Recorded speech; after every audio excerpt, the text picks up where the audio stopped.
एक 13 वर्षांची मुलगी आईने पैसे दिले आणि आनंदात ती खाऊ आणण्यासाठी दुकानात गेली.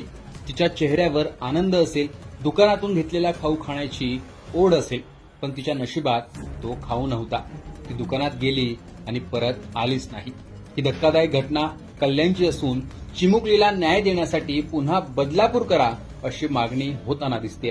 सोमवारी संध्याकाळी राहत्या घरी विशाल गवळीने त्या मुलीसोबत गैरकृत्य करून तिची हत्या केली. तिचा मृतदेह मोठ्या बॅगेत लपवला. नंतर बँकेत काम करणारी त्याची पत्नी साक्षी घरी आली असता तिला घडलेला प्रकार विशालने सांगितला. दोघांनी मृतदेहाची विल्हेवाट कशी लावायची हे ठरवलं.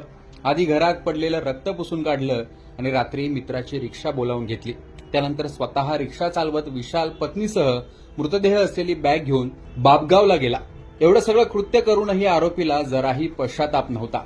मृतदेह फेकून दोघे परत घरी येत असताना नराधम विशालने आधारवाडी चौकात बारमध्ये जाऊन दारूची बाटली विकत घेतली. बारमध्ये सीसीटीव्हीमध्ये विशाल गवळी दारू घेत असताना पाहायला मिळतोय.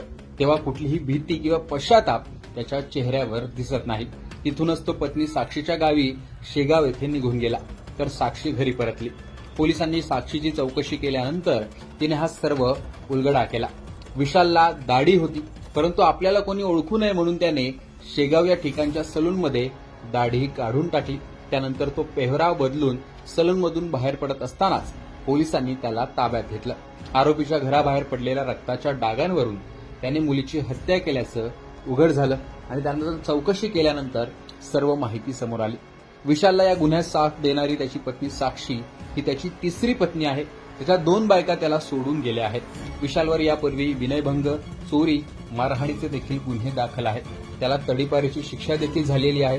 तो जामिनावर बाहेर आलेला होता. दरम्यान त्याने अल्पवयीन मुलीसोबत केलेलं कृत्य पाहता तो विकृत मनोवृत्तीचा असल्याची देखील चर्चा समोर आली आहे. त्यामुळे बदलापूर प्रकरणासारखं विशाल गवळीचाही एन्काउंटर करावा अशी मागणी आता जोर धरू लागली.